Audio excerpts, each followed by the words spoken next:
Good evening. Welcome to Face Show. Yes, another Wednesday, 7 p.m., and we are with our very esteemed guest, Rishabh C. Kothari. Our journey Face to Face started on November 18, 2020, and still going on with a mission that we will be presenting very eminent people in our show who, through their work, impacted the society in form of their profession or through their passion. So today with us, Mr. Rishabh C. Kothari. Welcome, Mr. Kothari, in this show. Let me tell something about Mr. Kothari. He has a checkered career, but right now we will be concentrating on the positions he's holding right now. He is the President, Fragrance and Flavor Association of India, a member of the National MSME Board, Government of India, Senior Vice President, MCCI, Merchant Chamber, I think, and Commerce. Yes, and he's also editor of a perfumery journal, and he regularly participates in literary fest as a moderator and speaker. So today we will be with Mr. Kothari, Rishabh Kothari, and we will have and in this particular show, designing your destiny. I think you will be. This sounds a little bit funny or interesting, and that is the responsibility of me and Mr. Puthari to make you understand how you can design your destiny. We often use this word destiny, destiny, and destiny. So let's know how to design the destiny. And before that, I will request our team to show a short audio visual on his journey.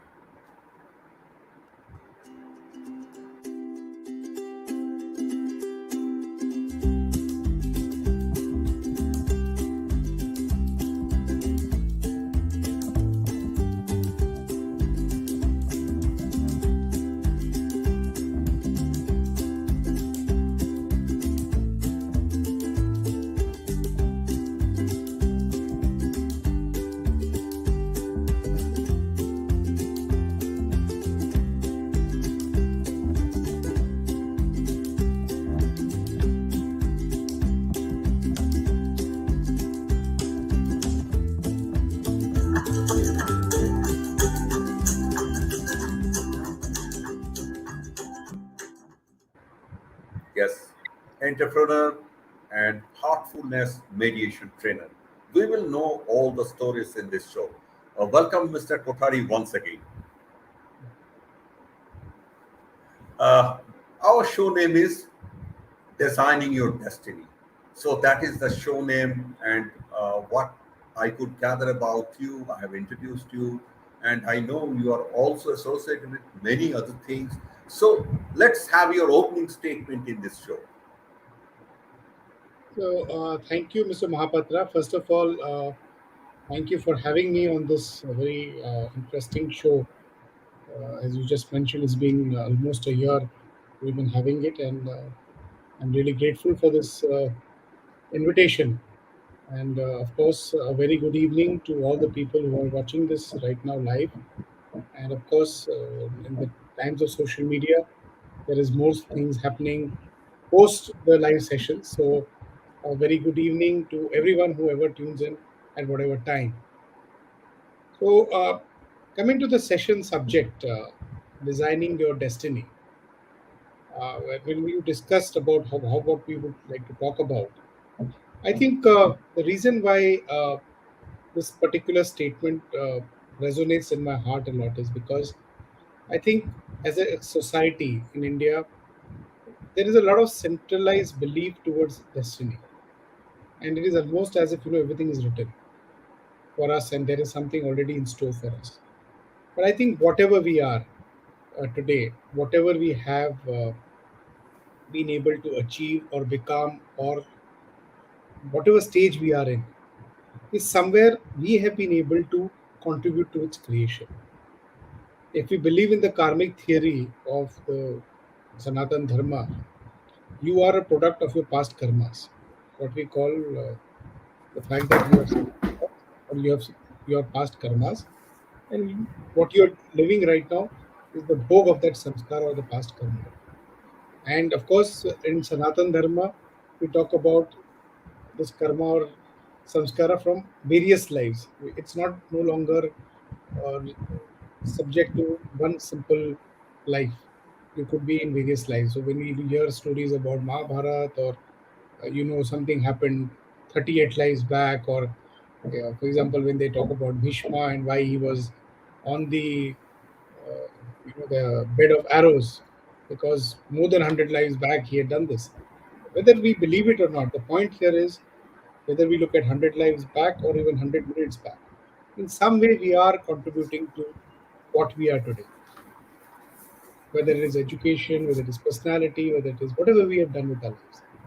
So, two aspects. One is the fact that whatever we are today is a product of our efforts in the past. And more importantly, that empowers us to say that today we can create our future, our destiny for tomorrow. So, I think that's a very important message, and something which I personally feel very passionate about. I'm happy to talk about it. Yes, that's a very good introduction, and it's yes, past karma. Whether we believe or not, that's a different ball game and debate subject. And while I was going through browsing through your career, I saw that you are very successful in mixing science and creativity in your crafts. Whatever you do, you always try to mix this science and creativity. So I sincerely believe that there is some story or there is some belief in you also why you are harping focus on this particular two factors. So, two things when you talk about science and creativity. First is my own profession, the business that I'm in. We are manufacturers of fragrances which are used for various industrial applications. Now, fragrances is actually a confluence of creativity and science, because it is not just random that you mix. What is a fragrance? Fragrance is basically bringing together, it's a blend of various ingredients, natural or synthetic, of aromas. So you take a whole lot of aromas. So every casual person knows that when you buy a perfume bottle, they say this perfume has got a hint of cinnamon, some of clove, uh, with a dash of musk. Of course, a lot of that is poetically written for impact sales. But end of the day, a fragrance is a mixture or a formulation of various ingredients, various individual scents, and that mixing is a creative field. And at the same time, that mixing also requires knowledge of science, especially when you come to applications where you need to ensure that the product that you're making, the application is determined to it, whether that resonates with it. For example, if you are looking for a deodorant fragrance, or if you're a dishwash manufacturer, you may be looking for fragrances for both, but they will not be the same. Different moods, different reasons, different applications need different fragrance design. Now, when you come to our lives in general, when we talk about creativity or intuition or whatever is from inside us. Now, again, coming back to our society, as we were talking about karma, it's a belief. Now, we can go on spending the next 1 hour arguing whether this belief is right or not. So, I think, unfortunately, there is a difference between the Oriental and the Occidental thought process, where science says that every action or every activity has to be reproduced exactly the same way under the same circumstances again and again for the phenomena to be considered scientific. Oriental philosophy, that is the Occidental way of looking at it. Oriental philosophy says every action, however similar they may appear, is actually unique. which is why there is this whole bridge that needs to be created between what is intuition or what is esoteric from the Oriental tradition and the scientific temper of the Occidental tradition. So I personally feel that all science is based on experience, whether mine or somebody else's. So if we apply the same principle within our lives, we don't necessarily have to believe, but there is always a way of figuring out how I apply this principle in my life. Instead of arguing about the principle, it's not about whether there is karma or not.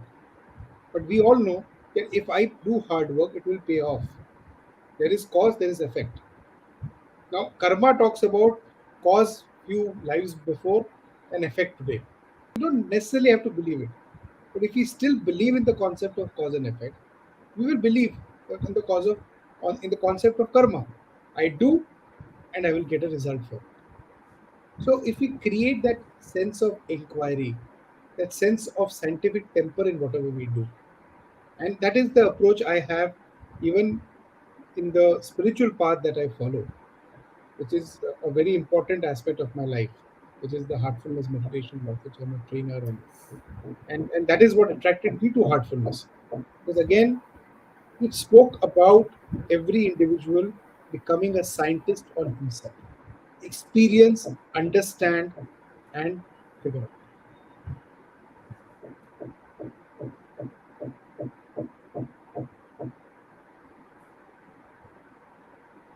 Is it? Hello. Yeah, you can hear me? Yeah, yeah. Please continue. Yeah. Yeah. No, so as I was saying, so that is the aspect of uh, bringing a confluence of the esoteric and the scientific. That sense of inquiry and wonder, it goes hand in hand, must be there Right. in our lives. Not in a negative way of trying to question, but to inquire, to understand, to learn. Yes. Yes. It's a, Yes. definitely. And when you are talking about this thing, fragrance, it is, I mean, science and creativity all mixed. I would like to know how large is the fragrance market in India, both in, I mean, retail or domestic, household and the industrial, both. How many crores market, Indian fragrance market? So the Indian fragrance market is considered to be something like 15,000 crores. If you 15,000. look at the various applications, it includes natural ingredients, essential oils, as well as synthetic chemicals, and the fragrances that is made out of it. It's a fairly large industry, and the interesting part of this industry is that in any formulation, typically fragrance is not in terms of dosage. It's not very high.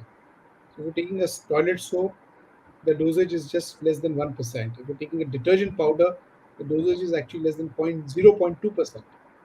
But yet, it is the game changer, or it is one of the most critical parts of the final product. For example, if you're looking at a toilet soap, I keep telling my customers, my people who are interested in marketing, that there is no larger or bigger marketing tool than a fragrance. Think of it this way: you take a bath of soap. You may have seen any advertisement or whatever. You spend a lot on the packaging, but what happens is when you go take it to your bathroom, you remove the wrapper and you throw it away. Now you only have a product which is basically nothing but fatty oil mixed with color and fragrance in your bathroom. Now, the fragrance is doing your marketing day in and day out. Every time the person uses the soap, he smells the product. You see, in terms of color, in terms of shape, and in any case, the soap gets diluted, gets used.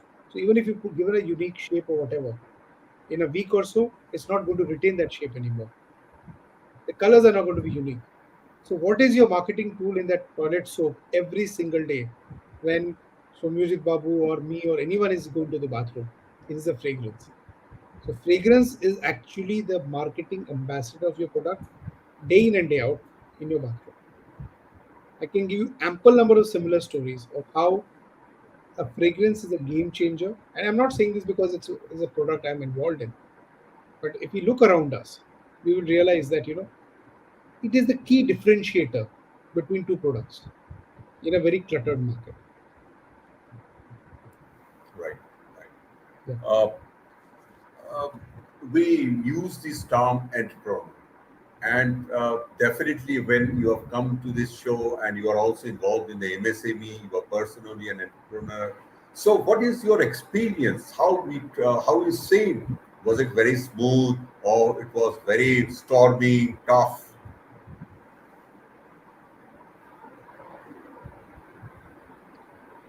I think our experiences is based on our own personal makeup. Frankly, we generalize our experiences at times that uh, this happens like this. But if you really uh, look at it minutely, it is never the activity. It is your own mental makeup which determines what you experience out of it.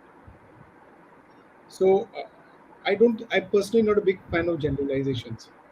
So I would say uh, today any challenge that you face, any situation that we face in life, how we approach it determines. I mean, you think of it this way: there is an exam, and there are 25, 50 students in a class. Somebody finds it very challenging because he's not prepared for it. Somebody finds the paper very easy and says this was a breeze. The paper is the same, the situation is the same. Even the teacher teaching the class was the same. The teacher has taught everyone similar, it's the same lesson. What I was doing in that class, whether I was drawing doodles or I was paying attention or whatever is my faculty also. I mean, I'm not saying it's about attention. So I think my experience has been that in any given scenario, if we are able to understand the challenges and find our best way forward, whether you're an MSME, whether you're in any other segment, everyone has unique challenges, but I think we will definitely come out tops provided application of our faculties is proper. Right. So, it cannot be generalized. Case I to would not case it general, differs. Yeah, yeah. I would Not not. only you. I also agree with you that it cannot be generalized. Sector to sector, it will be different. Case to case, different. Challenges may be different. Yes. So all these experience will be different, and from failures and success, a mixed blend of success and this failure, the journey will continue, and Absolutely. ultimately somebody will be successful and somebody will be totally failure or medium scale. uh, you are associated with very interesting movement, that is heartfulness movement, and how Yes. you got involved in this movement, and what are exactly how you are preaching this movement to change the mindset of people. This is very interesting thing I found. And before listening to these stories, we will go for a 20 seconds break, and after that we will come back and listen to your story. Sure. Namaskar, Soumyajit welcomes you to Face to Soumyajit. Face Soumyajit. If you like our show, please visit Face to Face Soumyajit, like it and share it. Also, subscribe our YouTube channel iCommunications. Press the bell icon to get instant notifications.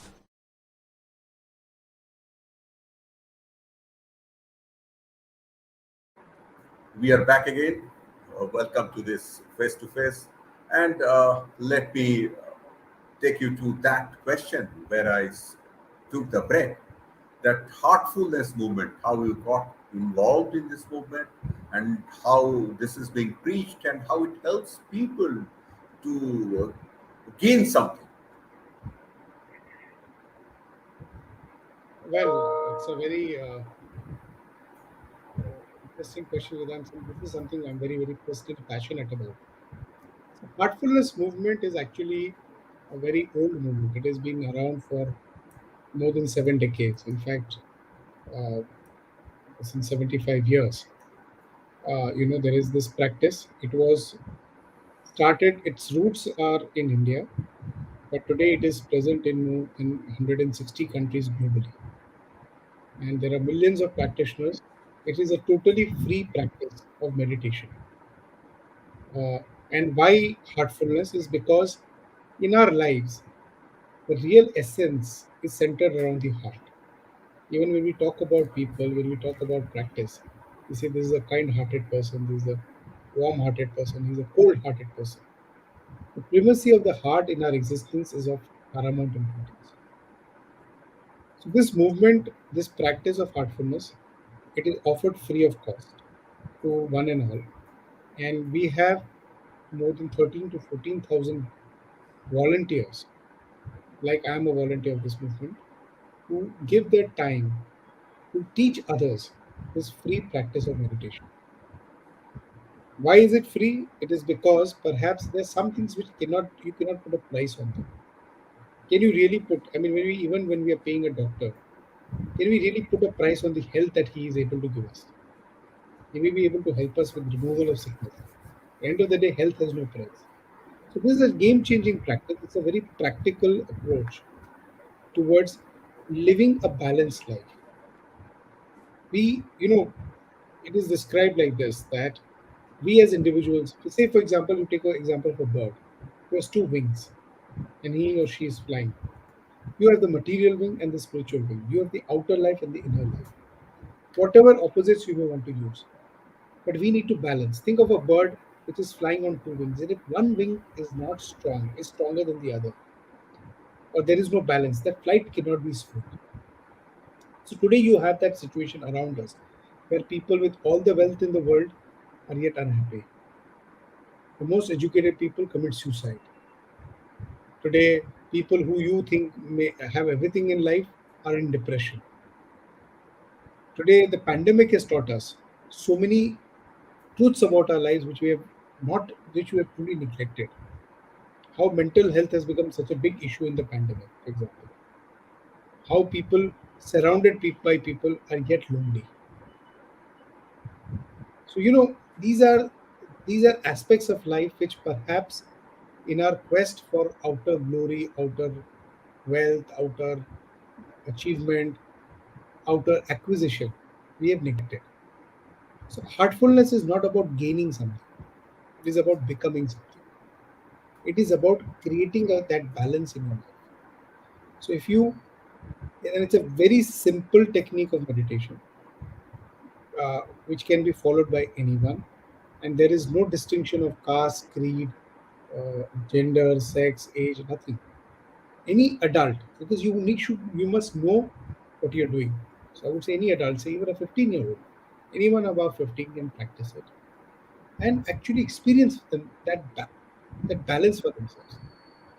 I mean, I can go on describing this in great detail, and we can, I mean, spend far more time than the show has. But what I would always say is that the proof of the pudding is in the eating. So my recommendation to anybody would be just give it a shot. You have nothing to lose. It does not cost you anything. If at all it will cost you, it is some few minutes a day for some time till you are able to take a grasp of it. And it is a very easy practice. You go to their website www.heartfulness.org. You can practice it there. There is a free app which is available both for iOS as well as Android called Hearts app. You can download it for free. There are trainers who through the app will walk you through these sessions. So you can do this in the anonymity of your homes, at the comfort of your homes. You can meet trainers like me. As I said, there are 13,000 trainers. Go to the website. We call these places hotspots. You can link up with any trainer and try the meditation for yourself. It's as simple as that. It's not going to cost you anything, but it is something worth experiencing. As they say, proof of the pudding is in the eating. I mean, there's no point discussing how sweet the fruit is. It's easier to take a bite and figure out, do I like this fruit or not? So I would recommend that this practice, and it's a very simple practice. I mean, I've done even online. I've done hundreds of such sessions right now, and in the pandemic, we've been doing online things. People have found it effective. People have found it to change their lives. So I don't want to give very big promises that this is going to change your life, this will happen. But my recommendation is that today, in the times where we look at uh, Swiggy Swiggy responses to decide from which restaurant you want to try your food. We look at hotel booking responses on Airbnb and says, I want to go to this property and not this property. When we are willing to uh, listen to the opinions and listen to comments by absolutely unknown strangers, why not give this a shot? Millions of people have benefited from it. So that is the uh, proof of the pudding. And if it doesn't work for you, it's not necessary everything will work for everyone necessarily. No questions asked. Nobody's going to latch on to you and say, no, why the hell are you not doing it? But I would recommend that if anything, this pandemic has taught us this sense of balance. I think as a race, as people, we've realized how fragile our lives are, how fragile is the ecosystem around us. We have I think the pandemic has given us some permanent lessons which we have unfortunately perhaps forgotten. How we have created a life which has no substance at times. We've forgotten our families. We've been running behind gadgets. So I think this is a good welcome, wake up call for all of us to bring back our lives into some focus, bring some balance, do everything well. We have to work hard. We have to do whatever we have to do. But we have to balance the external life with our internal lives. That's what I would like to recommend to everyone watching this show. Please do visit the website www.heartfulness.org or download the free app called HeartsApp. Experience it for yourself. And you're welcome to reach out to me also individually. I'm available on all social media platforms at the same handle, Rishabh C. Kothari. Let's connect. Try it out.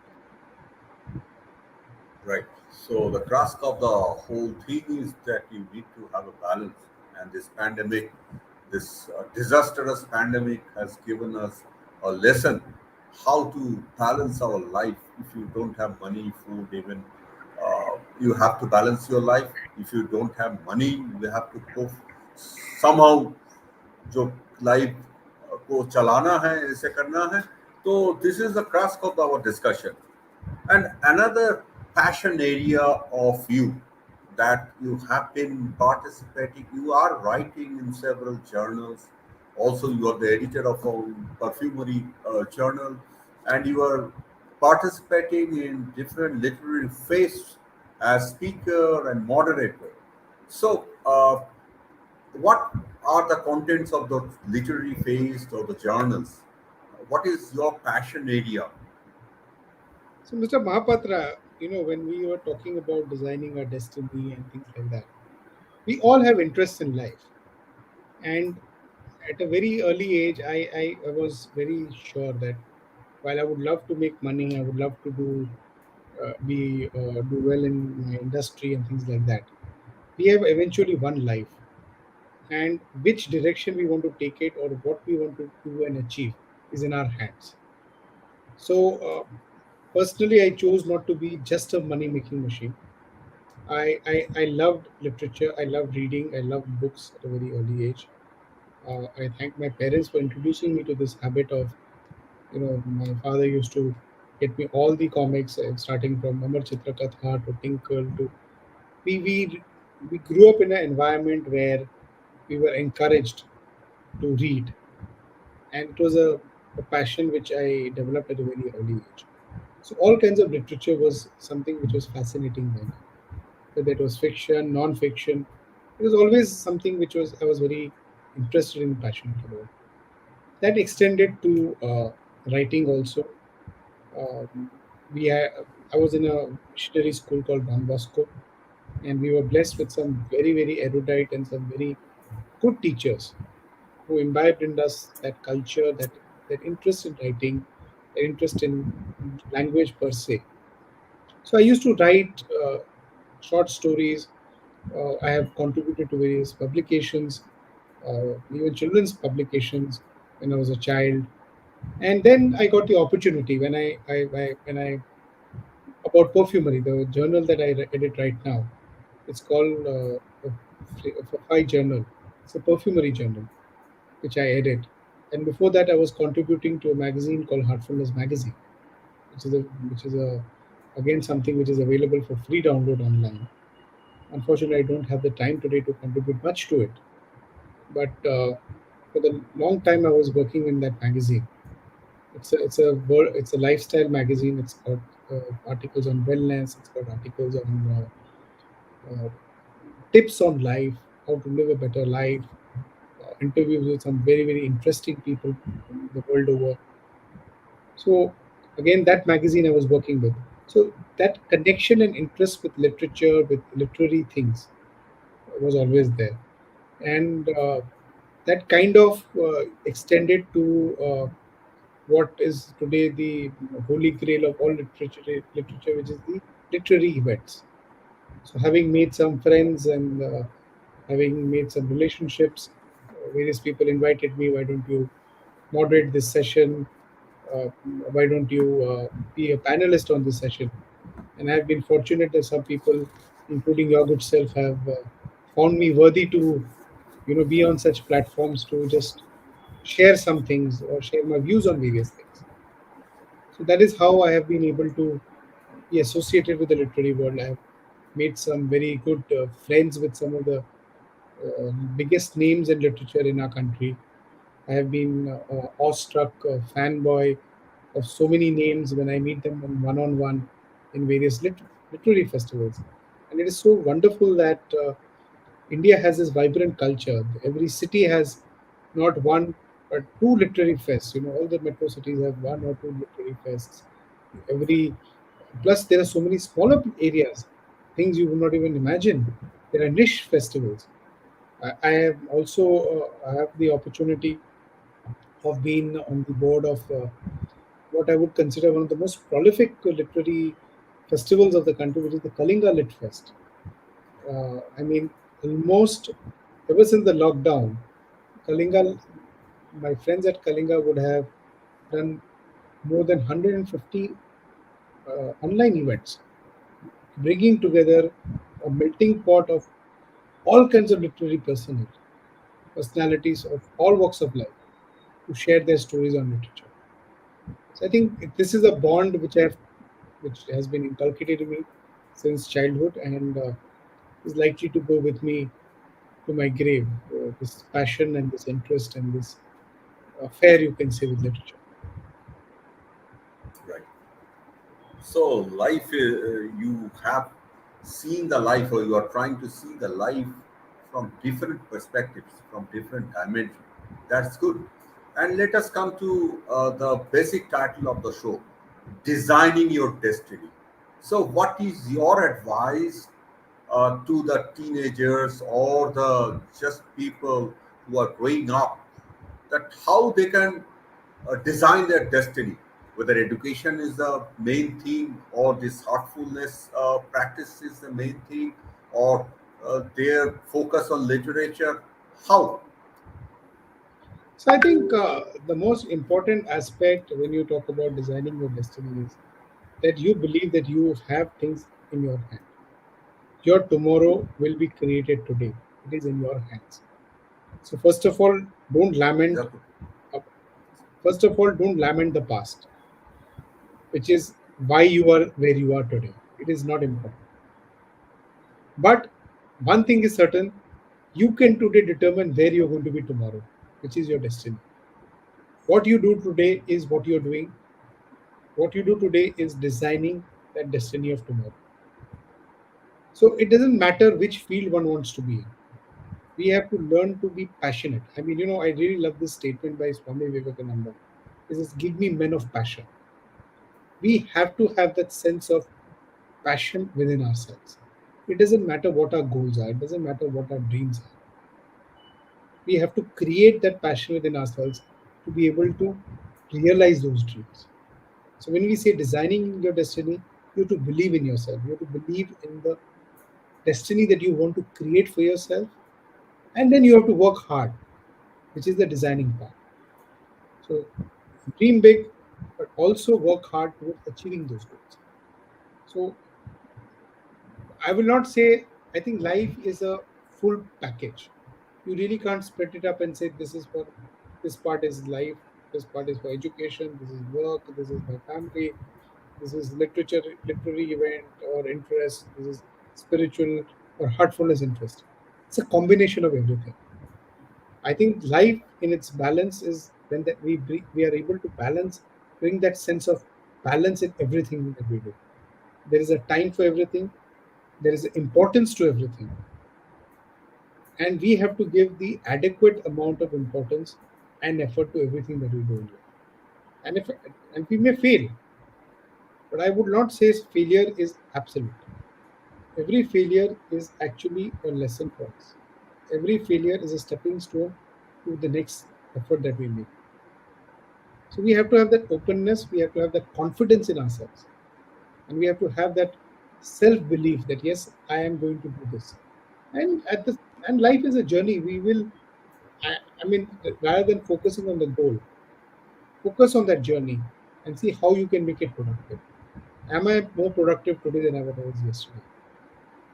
A lot of my events that I have done with, especially college people, I like to tell them, think of it this way: before the first pandemic hit us, the first wave hit us, when the nation went on lockdown on I think 20th or 22nd of March, we were under almost a strict lockdown for 3 weeks, and of course that went on extending, and large populations was stuck at home. Think of it this way: how many times before March 2020 we may have wanted or imagined, I wish I had the time, I would do this. I wish I could spare the time to read all the books I wanted to read. I wish I had the time to pick up a new skill. I want to learn cooking, but I wish I had the time to be able to devote to this. Now we had a situation where for hours and days and weeks and perhaps even months, we had all the time in the world. Let's reflect back. What did we really do? Were we trying to just play games on a house party, or trying to catch the latest movie on Netflix? Or did we make an effort to look at that, what I really wanted to do kind of thing? It's up to us. We don't need to justify the answer to anyone. That gives us a lesson on what is the real focus that we have. Am I willing to and am I able to take advantage when I need to? So I think this kind of self introspection, not to breastbeat and say, oh my God, I missed an opportunity. I had 1 month off. I should have done this, but I wasted. That's not the point. Yes. You have to But train your minds in that way so that you can control your mind. I think, Soumyajit Babu, control is not, it's too strong a word. We need, Train your mind. we need to train our mind. It should become Yeah. second nature. Why meditation becomes important, why heartfulness becomes important in a person's life is because your heart resonates at a certain level. Yes. When you want something with your heart, you don't need training. You don't need to train a child to like ice cream, right? Exactly. But Exactly. it comes from within. It resonates. We have Yes. to bring that resonance within our lives. That is where a practice like heartfulness is important. Exactly. And I think this message should go to people. I was also not very sure about this heartfulness movement.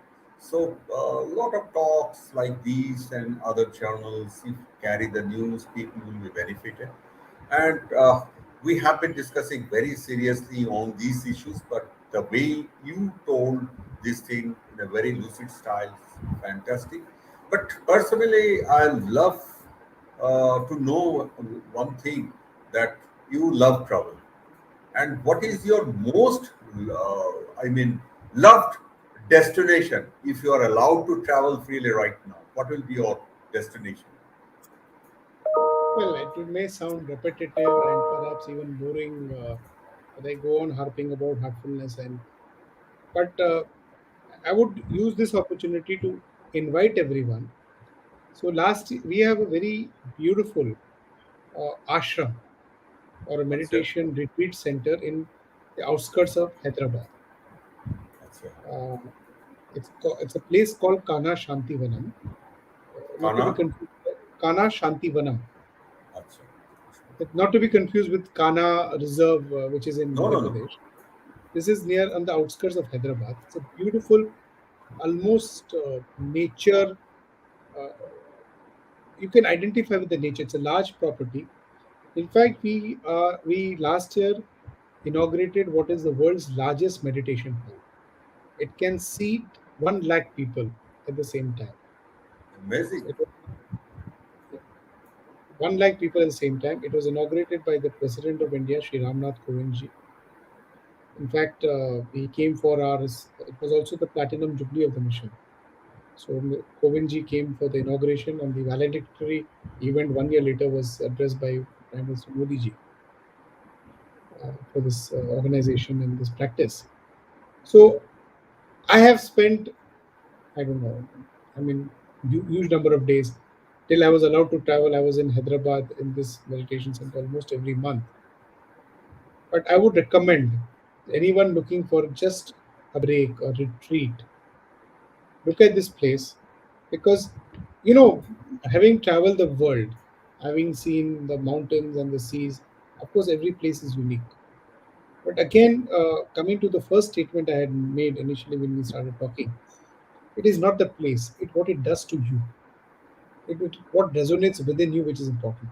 Which is why perhaps uh, if you have some ancestral, if you have some childhood memories of visiting some village which is your ancestral home and things like that, even if the house was dilapidated, if the facilities was not really suboptimal as you perhaps get in the city today, you will always remember those days and those places with extremely fond memories. Why? Because of what it did to you, how it touched your heart. So I think, again, if we don't externalize the experience but internalize the experience, today when we go, we are out with friends, there is so much of interest in trying to have a good time. But instead, if we pause and think, what is it that I feel from within? How is it impacting me from within? And these are the memories which will live with us moving forward. So I would Right. take this opportunity to invite everyone, take a break, come to Kana Shantivanam. It has got all kinds of facilities depending on your comfort requirement. But do spend some time there in that serene atmosphere. Be in one with nature. It is an eco village. Almost everything is eco friendly. There's a lot of focus. It, they're building what would be one of the largest species conservation facility globally, or at least in India, where almost defunct, extinct species of various plants are being revived over there through biotechnology, and we're trying to create that fauna and flora over there. So, to answer your question, if I get Yes. the first chance, first opportunity, I would like to go back in those serene environments of Kamesh Madhyavan. Fantastic. I'm also getting tempted. That. Please, don't be tempted. This is the temptation you should actually fall for, considering. Right. I think this conversation is very unique because we have discussed so many points. Your journey as an entrepreneur, your heartfulness of this meditation training, then I think your school life, your likings, your how your parents or impacted your life through their value-based thinking. All these things we discussed, and it is becoming some kind of guidance to many generations. The young generation, even the parents, they can get some good ideas from these things. That if you do good things right now, there will be definitely good result. It is expected. There may be failures, but failure is not failure forever. Failure is the beginning of a great beginning. So I'm Absolutely. using, yeah. So with that, definitely we are coming close to our show, and we would like to honor virtually Mr. Kothari you. So let's see the virtual honor, and I will request you to kindly accept the honor. Go for it.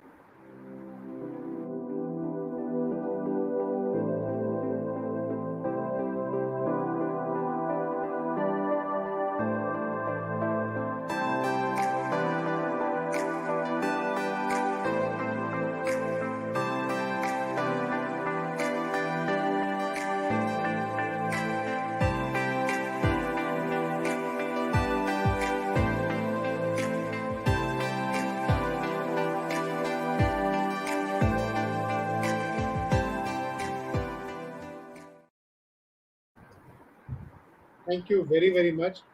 It is an honor to be here and interact with you, and through you and this event and this program to all your viewers. It has been a pleasure to be able to share some of the lessons, insights, or views that I may have.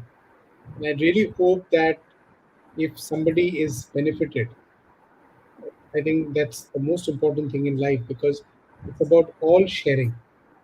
I think the whole idea of any such interaction is to share with somebody. And of course, everyone will pick up whatever they feel like, but given their interests and their ideas, which is okay. So if anybody is positively impacted or share or benefits from it, I think the entire effort is worth it. At your end, you've been doing this wonderful series since almost a year, and I can imagine how much effort goes into researching and doing so many things. I'm absolutely I mean, the fact that you have researched so much, I was very touched by the presentation that you showed earlier, curating all those photographs from, I don't know where all you managed to, because I didn't give them to you. So this is really very touching, the effort that you put in, and the effort that you're doing to bring such messages to your audience. Right. It's a Yes. very noble gesture. It's a very generous gesture to be able to bring, whether it is stories or lessons or whatever your guests have to offer, but to be able to do this consistently week on week, it takes a very large hearted and a very generous man. And I'm sure there is a team behind you which is also who are the unsung heroes. So my gratitude, my compliments, and my best wishes to everyone associated with this show. And I really hope that everyone who's watching does try out the heartfulness meditation. Yep. It is something which is very simple. Trust me. And you have any questions or anything at all, feel free to reach out to me on any social media handle. I'm on Twitter, I'm on Instagram, I'm on Facebook, I'm on LinkedIn, and on all these handles, it's the same handle, which is Rishabh C Kothari. The C stands for my father, his initial Chandrakant. So it's Rishabh C Kothari. So feel free to reach out, and I'm happy to introduce all of you to this meditation practice, engage in any other discussion which would have to be of great interest to me, at least for sure. So thank you, Soumyajit Babu. It has been a real honor, real pleasure, and thank you for all the kind words that you have said for me. I'm really, really grateful.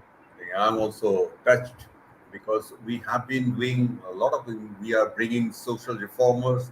We are bringing India's uh, very premier musicians in this show. We brought this renowned dancers, mountaineers, and today you are also very unique personalities. So we are changing our topic.